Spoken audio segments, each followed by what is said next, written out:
एक रात जब मैं नशे में धुत होके छोड़ जाने वाली की बेवफाई पर रो रहा था, तब मुझे एक लड़की का मैसेज आया। लिखा था कि मैं आपसे बात करना चाहती हूँ। मैंने मैसेज इग्नोर कर दिया क्योंकि मुझे डेली रूटीन में ऐसे मैसेजेस आते रहते थे।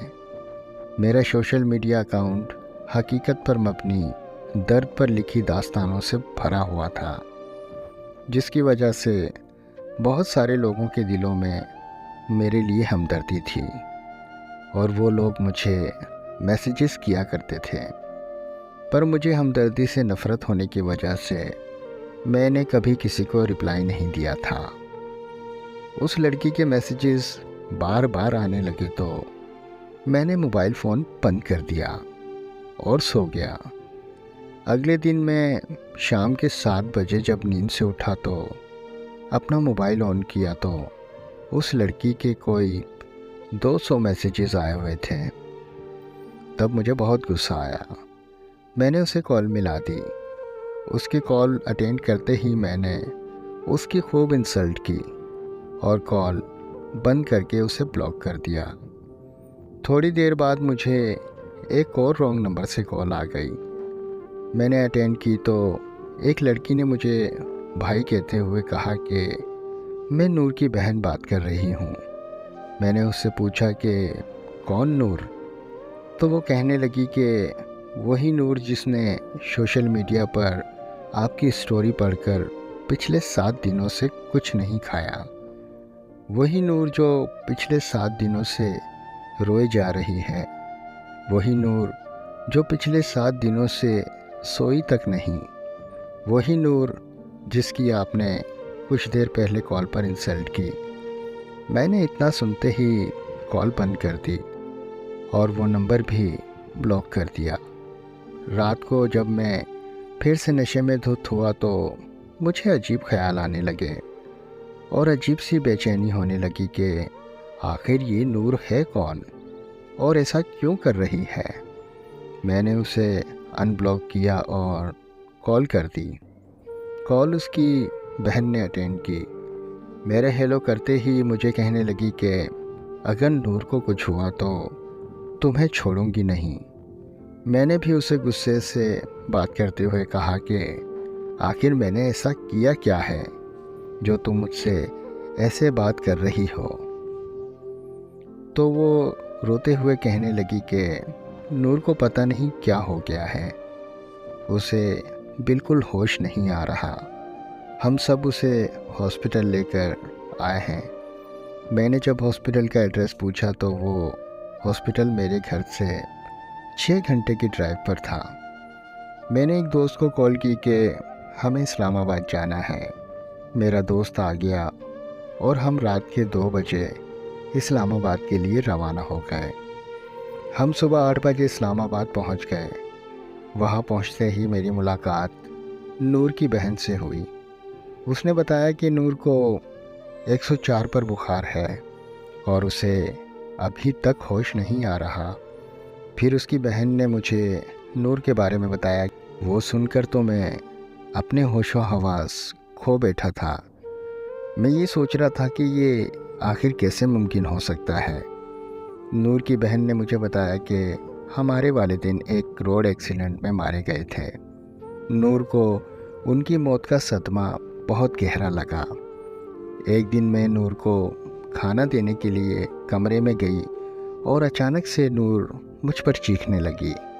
वो कहने लगी कि यहाँ से चली जाओ और मुझे मारना शुरू हो गई। मैं और मेरे मामू नूर को हॉस्पिटल ले गए। वहाँ जाकर पता चला कि नूर एक दिमागी मर्ज़ में मुब्तला है और ये एक ऐसा मर्ज़ है जिससे इंसानी सोच, एहसासात और असबाब मुतासिर होते हैं। पर हमें लगा कि बस ये माँ बाप की मौत का सदमा है और कुछ ही दिनों में नूर बिल्कुल ठीक हो जाएगी। तो हम नूर को वापस घर ले आए, लेकिन नूर की हालत दिन ब दिन बिगड़ने लगी। उसकी हालत इतनी ख़राब हो गई कि नूर खुदकुशी करने की कोशिश करने लगी। हम नूर को फ़ौरन माहिर नफ्सियात के पास ले गए। उन्होंने बताया कि दीगर अमराज की तरह इस मर्ज़ का इलाज भी अद्वियात और थेरेपी से किया जा सकता है और बिना इलाज के नूर की हालत दिन ब दिन ख़राब होती चली जाएगी। अगर मज़ीद देर हो गई तो नूर बिल्कुल पागल हो जाएगी और फिर नूर को पागल खाने भी भेजा जा सकता है। तो हमने फ़ौरन नूर का ट्रीटमेंट शुरू करवा दिया। 2 साल के मुश्किल तरीन वक्त के बाद नूर बिल्कुल ठीक होकर खुशहाल ज़िंदगी गुजारने लगी।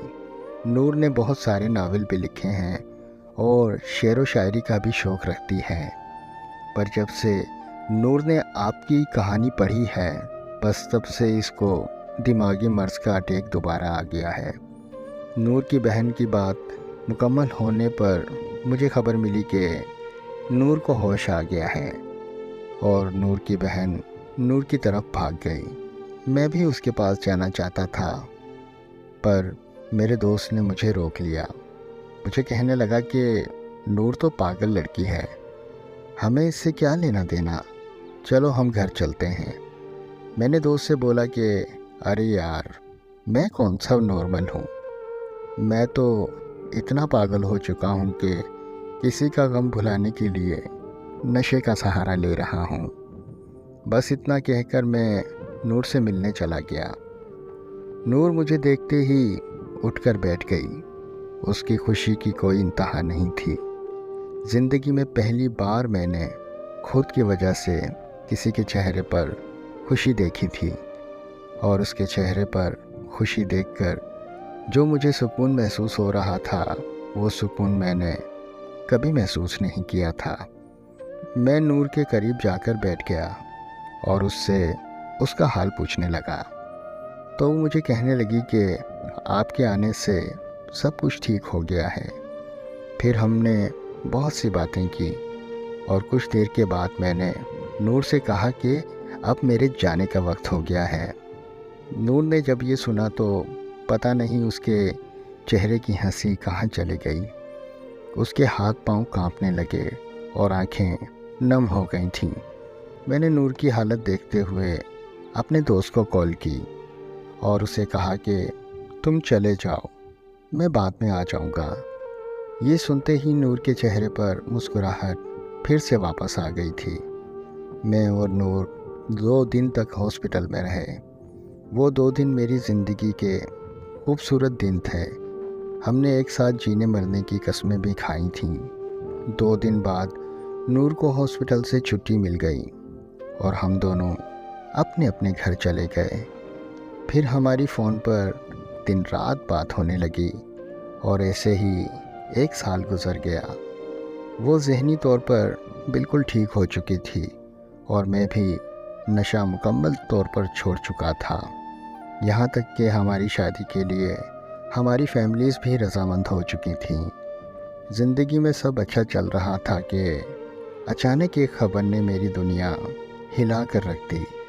मुझे पता चला कि नूर की बहन की मौत हो गई है। ये ख़बर मिलते ही मैं नूर के घर पहुंच गया। वहां पहुंचकर पता चला कि नूर की बहन ने प्यार में धोखा खाने के बाद खुदकुशी कर ली और नूर को फिर से वही दिमागी मर्ज़ का अटैक आया। नूर को हॉस्पिटल में एडमिट कर दिया गया। वहाँ नूर की दिमाग की शरेआन फटने से नूर को ब्रेन हेमरेज हो गया और 6 दिन के बाद नूर की भी मौत हो गई।